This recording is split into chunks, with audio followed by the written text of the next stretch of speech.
It's Weekendel on the Nigerian Television Authority.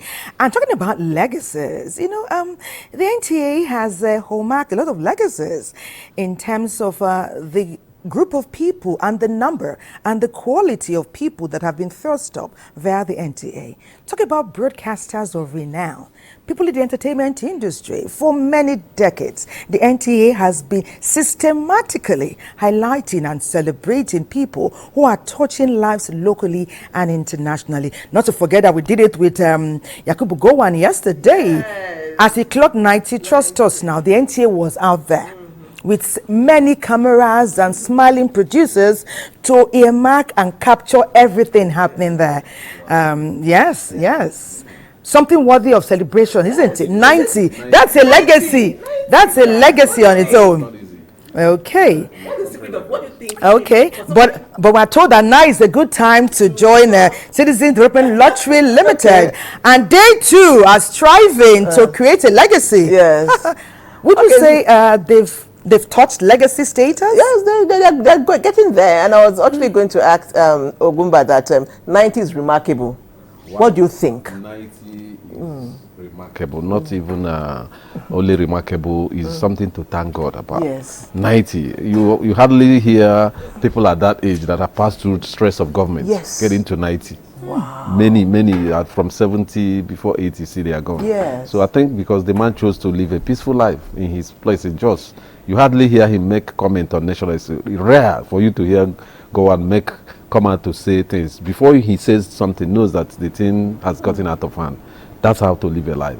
Stress-free, trouble-free, live your life, and then stay in peace.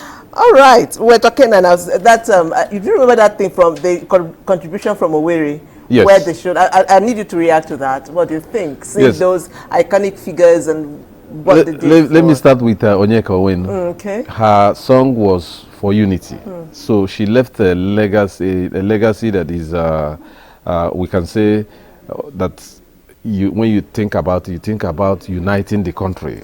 Sure. She was there for people who are depressed, and she was there for the young women and for the poor and aged. So her legacy is more of uniting the country, using her song to unite the country and talking about peace.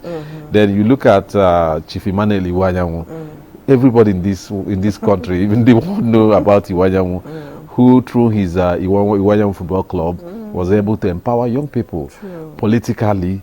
He groomed a lot of young people. I met him when I was in the university as the director of Transport Students Union. I remember the first day we went to him, he would tell you how he came up all his life, everything. And I see him, that day I saw a man who has the passion to groom young leaders. And by the time we left his house at Oji in Owerri, I was telling my colleague, the student union president then, I said, I want to be like Iwanyanwu. Wow, I want to be like Iwanyanwu.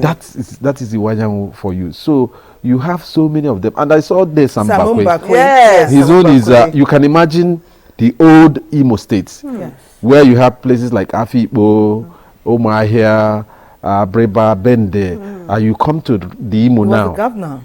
There is no community in that old Imo that you will not see a legacy left by the Sambakwe.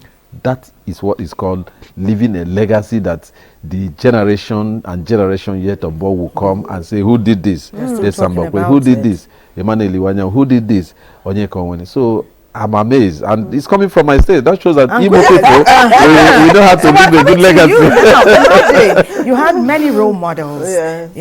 People have been wondering, for those who don't know about Ogumba Leadership Center and all it entails, they've been wondering, is it because he wears white?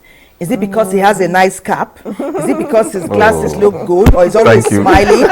Or is it because he called the presenters queens? What is it about Ogumba that made us highlight his excellence and camaraderie? We called him a family member. So Ogumba, tell us, how did these role models we got to see from Imo State, how did they impact you to the extent that you are not only building leaders, you are reaching out to those who are voiceless and helping them to change the narrative?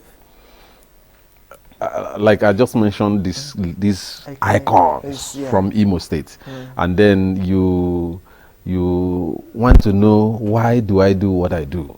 Because I know that in this world, one day you will be no more. What will you be remembered for? Yesterday was the Wanyanwu's tribute, and then at Economic Center, and you see people talk about him, even those who don't like him. They don't have any choice than to talk good things about him. When she died, a lot of tribute came to her. I do it because I'm not doing it to please anybody or to be clapped or praised or to say, Ugumba, you're doing well. I'm doing it because I want to leave a legacy that my children, when they grow and whenever I'm no more in this, somebody somewhere will say, are you Ugumba's son? I know that man. What I have done or what I am today or what that man helped me getting there. So those are legacies. The legacies are, when it comes to the issue of legacies, it's not the legacies you're expecting something in return. You give somebody something and then you get something back and you say you have left a legacy. No. What I do is because I want to make sure that by the time I'm done, It's all said and done. the young people that I've helped would also go back to help people, and that is how the chain will go. Okay. No, it's amazing when we talk about political icons who left legacies, and then we look at politicians of old. Now, politicians are looked at these days as nollygusters and all that.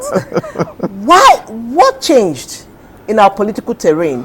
Why are some, not all, there are some still good ones leaving legacies, but why are most politicians these days accused of that line of not caring? Thank you. You rightly said it. Olden days. Look at people like this Sambakwe. Look at people like Abakaremi, them. Look at Tafawa Balewa. Look at Nnamdi Azikiwe. Look at Awolowo. Yes. Look at so many of them. Yes. And you look at the ones we have now. What changed? Out of 100, 30%. Yes. Because of selfishness. They are not selfless. They are selfish. Most of them. Those days, you look at these people that are just, okay, let's take Tafawa Balewa for instance. You look at where he lived. Even to date, as a prime minister. Was a bungalow. In a bungalow. He's not selfish. He's not talking about himself and his own immediate family. He's talking about he was there for the entire nation. So the problem we have now is, can I say, is a primitive accumulation of wealth by some politicians that they want to acquire until they have no place to put those wealth again. And at the end of the day, they die and leave the wealth. What politicians should do is that let us go back To our forefathers. and ask ourselves, why do this man prefer Desambakwe? Why do this man prefer to do what he do? Why do Nnamdi Azikiwe prefer what he do when he was alive? Awolowo, why? Why their names still reoccurring up And till then now? why is it that some politicians now, their name don't re-echo? When you mention their name, people will because accuse they'll hell out of cringe. you. They'll But when you cringe. mention the other names, people will start clapping. They Yes. just open they want to hear. Yes. So what is the problem with us now? I think it is one, selfishness, primitive accumulation of wealth, and we are not ready. Most of them are not there to serve. If they are ready to serve and ready to give to the people, their name will ring bell. Yes. But the issue is that they are not ready. And again, the issue of where you come from, what religion. Tribal sentiments those days, have waded in. those our forefathers don't care. People like Nnamdi Azikiwe will go to the north and sleep. Someone like Awolowo will go to the north and come to sit and sleep. They don't know where you come from. They are all one. They came together like one broom in order to make sure that the country is We know united. that story of Odumegwu Ojukwu now, Yes. where his mother was somewhere, and when there's something happened, like the war broke out, he had to call somebody to take care of my mom. Yes. The mom was taken care of, and as soon as it was safe to ferry her down, she was sent back. She was in the house of a non-Igbo person in see? the part of the country, a non-Igbo part. That is And it. she was well taken care of, she was fed, she was in health. Okay, we're still talking about legacies, and I know that what many young people find challenging these days is a dearth of role models. He says that They all the ask time. themselves, why ought I? Why should I? After all, see so and so, they are not doing it that way. But what we preach here on Weekend Dealers, even if everybody is doing it wrong, you be the one that will do it right. And that's how we can journey down to Bayelsa State, where the focus is on corporate legacies. You did the research. What did you find? Please share.